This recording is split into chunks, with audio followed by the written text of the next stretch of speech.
ƙungiyarmu na malaman falaki na Najeriya mun cire ainihin aikin alamtara kaifa wanda ake karantawa kafa ta daga safiya zuwa maraice domin Allah ya kawo ƙarshen 'yan ta'adda da ta'addanci, kuma Allah ya taimaka ma ainihin dukkan wani shugaba da yake da kyakkyawan ƙuduri na kawo ƙarshen ta'addanci ko munafukai a Najeriya. Muna son kowane bawan Allah duk wanda wannan sako ya riske shi ya ainihin ɗaukan sirrin alamtara kaifa da safe kafa tara da yamma kafa tara da niyyan cewa Allah ya tona asiri kuma ya kawo ƙarshen ta'addancin da ainihin 'yan ta'adda suke.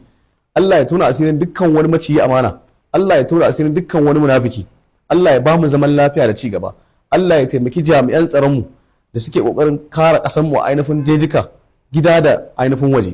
Idan kowannen mu zai ɗauki ainihin wannan adadi kafa tara ya karanta ta da safiya sannan kuma da maraice ya maimaita wannan adadi, ba ƙaramin adadi za a samu ba. Kuma wallahi billahi ina yi maku rantsuwa da Allah, babu shakka idan har za mu riƙi wannan adadi wallahi ba za mu ɗauki dogon lokaci ba, ba za mu yi tsawon wata ɗaya muna karantawa ba, face sai mun ga aikin shi aikace. Za ku ga yadda munafukai da maciya amanan ƙasa da 'yan ta'adda a lungu da saƙuna yadda za su fara yin fita irin na bindiga babu shiri. Allah zai tuna masa asiri. Za ku ga yadda Allah zai kama masu ba tare da an harfa alsashi ko alburushi ko guda ɗaya ba.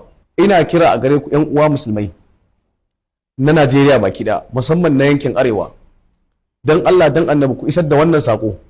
Kada mu rena wannan addu'a, wallahi ita kaɗai ce mafita, ita kaɗai ce abin da za mu riƙa, domin shi Allah subhanahu wata'ala yana sakawa wanda aka zalunta a lokacin da aka zalunce shi, musamman idan ya fawwala ma Allah komai kuma ya buƙaci Allah ya saka mashi da zaluncin da ake mashi din. Mu ɗauki wannan addu'a mu yi ta domin zaman lafiyan 'yan uwanmu da ke ƙauyuka, domin zaman lafiyanmu, domin ci gabanmu. Bai kamata a ce Najeriya a matsayin ƙasa wanda Allah ya mata albarka tana fama da irin wannan matsala ba. Allah ya albarkace mu da manyan waliyai, Allah ya albarkace mu da manyan salihai. Duk ainihin laifukan da ake aikatawa a Najeriya kaɗan ne a bisa ainihin laifukan da ake aikatawa a wasu ƙasashen duniyar da suka ci gaba kuma suka samu zaman lafiya.